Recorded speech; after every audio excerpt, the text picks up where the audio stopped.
जैसे आप बोलते हैं कि खुद को खुश रखना बहुत मुश्किल है, मतलब कई बार सर नेगेटिविटी इतनी आ जाती है, बहुत प्रॉब्लम्स हो जाती है कि हम अपने आप को ना खुश नहीं रख पाते। मतलब एक टाइम के बाद थोड़ी प्रॉब्लम्स, जैसे आपको देखते हैं, हम आपकी वीडियोस को देखते हैं, आप खुश बहुत रहते हैं, मतलब बहुत मोटिवेट करते हैं। तो सर आपके इतना ऐसे कैसे, मतलब नहीं, मेरे को आप देखते ही कितना हो, मतलब हफ्ते में एक मैं सेशन करता हूँ 1-2 घंटे का, उसमें अगर मैं खुश होने की एक्टिंग भी करूँ तो आपको कैसे पता कि मैं एक्टिंग कर रहा हूँ या एक्चुअल में खुश हूँ? हाँ जी सर। तो अगर आपका ये सवाल है कि हमेशा खुश कैसे रहें, तो ये सवाल का जो जवाब है वो ये है कि आप हमेशा खुश नहीं रह सकते। लाइफ में अप्स एंड डाउन्स आएंगे, और खुशी को अगर समझना है तो दुख को भी समझना होगा, वो ही एक्चुअल में खुश हो सकता है। देखो फॉर एग्जाम्पल, अगर आपको गर्मी को समझना है तो सर्दी को भी समझना होगा ना। यहां पे चीज समझने वाली क्या है कि खुश रहने से सिंपल और कुछ नहीं है दुनिया में, खुश रहने से आसान और कुछ नहीं है दुनिया में।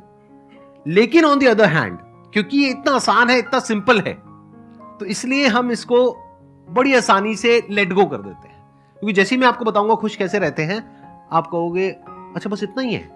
क्योंकि एक्चुअल में खुश रहना इतना आसान है, इतना सिंपल है कि वो हम कभी समझते ही नहीं है।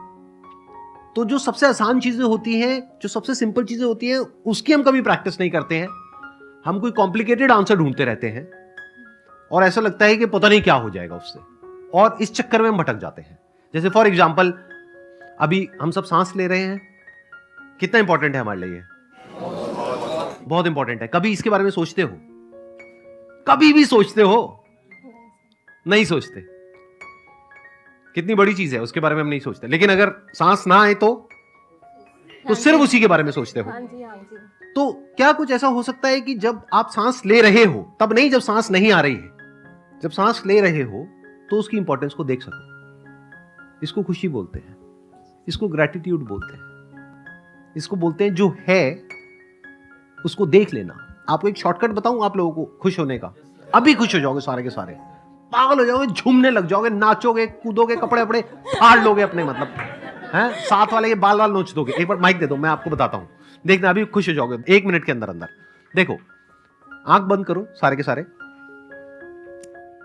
अब इमेजिन करो कि आपके पास में जो भी कुछ है, जो आपको बहुत प्यारा है, हो सकता है आपके पेरेंट्स हो सकता है कुछ लोग हो, भाई बहन हो, कुछ फ्रेंड्स हो, कुछ चीजें हो, एक घर है, चाहे किराए का है चाहे अपना है,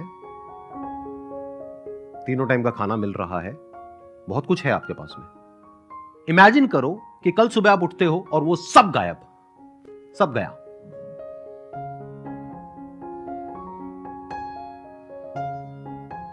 उसमें से एक भी चीज नहीं है आपके पास में, जो भी अभी है।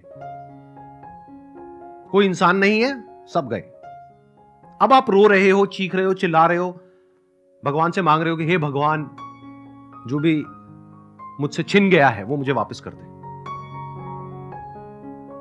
और भगवान ने आपकी सुन ली और आपको सब कुछ वापस कर दिया। आंख खोल सकते हो? कैसा फील हो रहा है? अब लगा कि आपके पास में क्या है।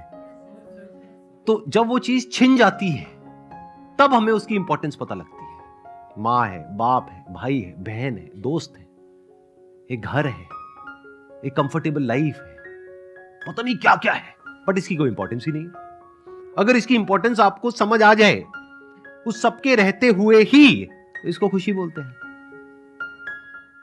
उसके चले जाने के बाद आपको समझ आए तो इसको दुख बोलते हैं।